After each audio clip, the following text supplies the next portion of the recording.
When I meet with a new buyer who's excited about purchasing in Cypress, Texas, they're often so thrilled with the process that they overlook a couple things that might become important to them whenever they sell. Lucky for you, I work with sellers, so I know the pain that they experience when it comes time to find their next buyer. So today, we're going to cover a couple of things that I would watch out for and probably not buy if I were purchasing today in Cypress, Texas.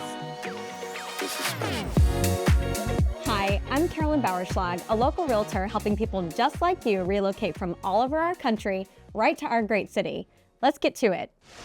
The first thing that I would caution you against buying a home in Cypress, Texas is something that's in the 100-year floodplain. Now, there aren't a whole terrible ton of these, so it's not a risk that's everywhere, but a 100-year floodplain means that the home has a 1% chance every single year that it would take on water in a flood event. Now, these risk assessments are put forth by FEMA, and they're elevation-based. So what that means is if you are looking at a map and you see like a really nice green belt with like a tributary or like a bayou system, there's a decent chance that any homes that back up to that are probably going to be near a 100-year floodplain.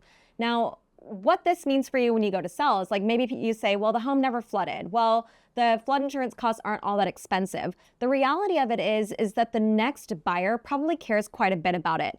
Houston, unfortunately, has been residence to some pretty significant flooding events that really kicked up in 2015. We had the Memorial Day floods, the Tax Day floods, Hurricane Harvey, of course, and then some freak rainstorms that really just put these bayous over their banks.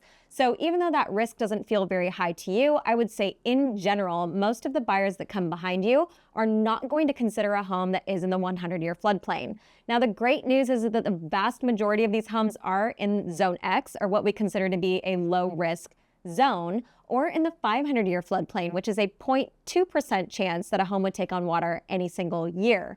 Now, homes that are in Zone X, or what we call a functionally low-risk market area, or in the 0.2% flood zone area, have optional flood insurance. And when that flood insurance is optional, it's a lot less expensive. Ergo, more buyers are interested. So when you're considering a home, yes, it may be attractive. It might be the perfect one for you. But as your friendly neighborhood realtor, I will probably beg you to not buy a home in the 100-year floodplain. The next thing that I'm going to ask you to not buy in Cypress, Texas is a home that backs to a major road. Now, what I mean by major road is something that's probably about 4 lanes that's running through your backyard. Now, this may not bother you if you're moving from a really big city. You may say, I'm used to it. I used to live next to a train, or I like the hubbub and the noise. The reality of it is that most people in suburbia are trying to escape kind of the crush of a city.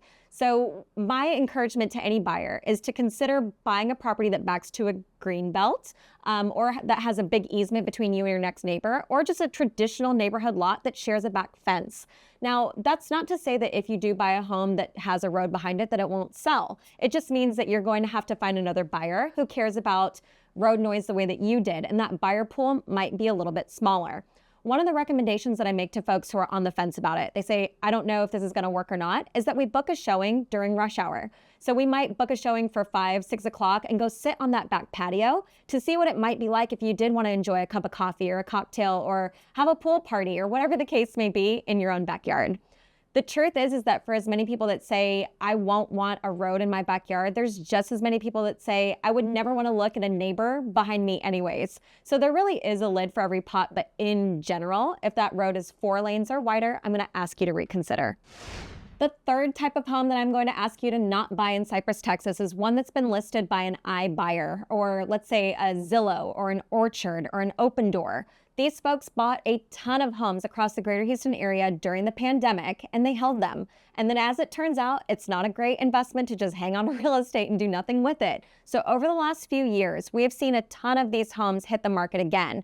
And what we have noticed is that these companies that spent hundreds of millions of dollars buying up real estate, hoping that it would just endlessly appreciate, what they did is they just did kind of lipstick on a pig renovations, right? They put carpet in, they put new paint on the property, and then they turned around and tried to resell it. Now, not all of this is really about looks either. There is a little oddity in the Texas property code that actually exempts people from filling out a seller's disclosure if they never occupied the property. So these major companies would say, hey, we never lived here. So they upload a seller's disclosure to the multiple listing service, but they zero it out So you as the buyer would have absolutely no information about the structural, mechanical components of the home, what's happened to it previously, whether there or not there's been previous repairs, treatment for termites, previous fires. There's literally no history on the home. And wouldn't you know it, as it turns out, buyers don't like that. So in general, whenever we see homes that have been listed by one of these iBuyers, it tends to have just cosmetic renovations, no history that we have on the structural integrity, let's say, of the property. And another sort of kicker here is that they were often buying properties that weren't exactly attractive. I don't really understand their buying methodology, but perhaps there was another reason why that seller chose to sell to an iBuyer instead of putting it out on the market and making a traditional amount of income off of the home sale. So if you see one of those, I'm probably going to ask you to also reconsider. The fourth home that I'm going to ask you to reconsider buying in the Cypress area is one that is near a water treatment plant. Now, what I love about this job is that I receive inbound phone calls from people who are relocating to this area all the time. And I've had a buyer ask me a couple of times, what about those sewer covers that are on like every third or fourth home in a neighborhood? They say, I don't want to live near a sewer. You know, they would imagine that it's going to smell bad. But really, it's those sewer covers are manhole covers for like stormwater. It's not for actual like waste. The ones that you have to watch out for are the water treatment plants. And it's not necessarily going to be obvious to you when you drive down a street. And if the wind is blowing in the right way that day, you're not going to smell it either. The thing to do that I encourage every buyer to do is to take a Google Maps aerial view and to look for, they look like two little discs that are usually together on the aerial view.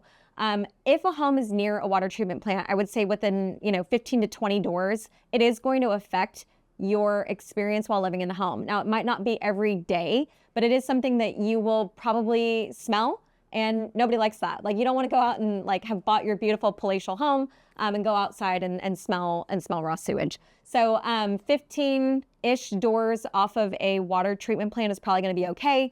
If you're backing up into it or within 5 to 10 doors, I'm going to ask you to reconsider. The fifth type of home that I'm going to ask you to be careful of and reconsider is one with a small backyard. Now, small backyards are good for a lot of people, right? Like if you want low maintenance, if you want to throw your keys at the door, if you travel a lot, if you don't have pets, you aren't going to use it for a pool or a swing set. All of that's good for somebody. But I'm going to ask you to be careful of buying a home that has a small yard when everyone else around you has something that is a little bit bigger. So if you're buying a townhome or a patio style home where it's designed to be a low maintenance lifestyle where no one has a yard around you, great. We see a lot of those pockets over in Bridgeland. We see them in Town Lake. They exist and they are awesome for that purpose. But if you're buying a home on what we would call a traditional lot, right? Like you have a left fence, a right fence, a back fence, and like a 7-foot easement in your backyard. If all you have is 7 feet of grass behind your home, I would ask you to reconsider purchasing that property. And the reason for that is this, is that when you go to sell, it is most likely that someone moving to the suburbs is moving with a family or with a pet, right? They're getting out of the city and moving on to quote unquote greener pastures, right? So you want that green space in your backyard. Another thing is that even if homes don't have pools, a lot of times people buy on the potential to put a pool into that property. So in general, when you're looking at a home, if what you see is like a 7-foot strip of grass and that's it, I would be careful on pursuing that property on its own. Now, some people have said, well, Carolyn, how do you know if it's a 7-foot strip of grass or not? And I'll tell you my trick. The trick is to look at the MLS photos and to see how many fence lengths there are from the back fence. Each one of those fence lengths, like from the back fence towards the house, is about 6 or 7 feet. So if you count them up and you see 2 fence lengths, I'm going to tell you right now that's passable for a swing set, but it's not good for a pool. If you're wanting to put a pool in, you probably need like 4 of those fence lengths off of your back fence in order for that to actually work. So small yards are good for some people. Just don't buy the smallest yard in a section where everyone else around you has the ability to put in a pool or a swing set or an outdoor space. The sixth type of home that I'm going to beg you not to buy is a home that backs up to high tension power lines. Now, fortunately in Cypress, there are not a whole terrible ton of these. Over in Katy, over in Richmond, we see those high tension power lines traverse through quite a few neighborhoods. And fortunately in Cypress, I would say they're further and farther in between. Most of the high tension power lines you're going to see kind of up and down the Grand Parkway. So they did do a good job of at least putting them in places that are up against, a loud, noisy area where no one's going to want to live anyways. But there are pockets of Cypress along the Grand Parkway where they do unfortunately cut through the neighborhood. Now, this is not to say like that the high tension power lines are going to like fall on your house, right? But it is to say that they are visually obstructive and they're also noisy. People don't like the popping sound and like the buzzing sound that emanates off of them. And if you Google it, there are some studies or at least some schools of thought out there that says that the electromagnetic field that comes off of it might be harmful or disruptive to the way that you can live in your home. Some people say that it's disruptive to their cell service or to internet signals, and some people say that they worry for their health. Not totally sure about that particular last tenant, but I do know that at a minimum, people don't like to look at them. So if you look at this perfect, beautiful home and you say, this is the one for me, I don't mind the high tension power lines. This is one where I am going to ask you to reconsider fully. Now, interestingly, what we have seen is that if the high tension power lines are behind the home, it's a hard no from almost every buyer. But if the high tension power lines are, let's say, to the left or to the right by like 3 or 4 homes, like if you were to turn to your left, you could see them in your neighbor's like distance. People don't seem to mind that as much, but if it goes behind the home, I would say it definitely is a hard pass. The 7th type of home that I'm going to ask you to strongly reconsider if purchasing a home in Cypress, Texas, is going to be one that's built by DR Horton or Lennar. Now, I hate to name names, but I do think it is important for you to be aware that these builders really did change their standards, unfortunately, in a post-pandemic market. DR Horton 20, 25 years ago used to put down really beautiful, reputable homes where you had solid slabs, great roofing materials, decent plumbing, great air conditioners, like everything was going to be a good deal. And Lennar used to do the same. I don't know if y'all recall, but they used to run commercials that said everything's included by Lennar. And they meant it, right? Like you got gutters, you got brick on all 4 sides, you got covered patios, you had HVAC systems that were top tier, you had tile in your up to the ceiling, you had beautiful backsplashes, high-end cabinetry. And unfortunately, in a post-pandemic market, I would say both of these builders, it's the nation's number 1 and number 2 largest builders, they have really done a lot to strip out all of those features. And what we have observed is that even within a couple years' time, the quality of the way that they built that house is objectionable, right? So things that shouldn't be broken or falling apart were coming apart in people's hands. Or like I went and I showed property and it was a new construction Lennar, and I didn't actually know that you could have a 1 centimeter countertop and call it a countertop. Like I'm 5'2", like I'm not particularly strong. But I felt very much like if I happened to like just bear down on the counter, I might snap it like a graham cracker, right? We showed homes that were Lennar new construction where they built showers where there is no like water barrier. Like it's literally just a tile floor with a shower curtain. Like to me, that is unconscionable.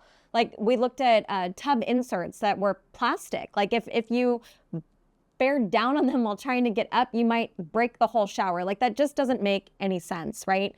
DR Horton communities, what we've seen over time is them really strip out like the structural components of the home that you would really care about, right? So a roof, for instance. We had the derecho in 2024, which is a big old windstorm and rainstorm. We had Hurricane Beryl, which wasn't really a rain event, it was a wind one, but it wasn't that windy, right? Like most everyone's houses were fine, I would say, from both events. But when you drove through these DR Horton communities, every 4th or 5th roof had a tarp on it. And like you could see the sheets of shingles just sitting on the ground. And it's because they were using the least expensive, most subpar material to try to get away with it. And my personal view is that you should not be able to obtain a 30-year loan on a product that's not even lasting you 5 years, right? So I'm going to ask you as an agent to strongly reconsider new construction from America's largest home builders within the last 2 years due to their need to turn a profit, honestly, at your expense.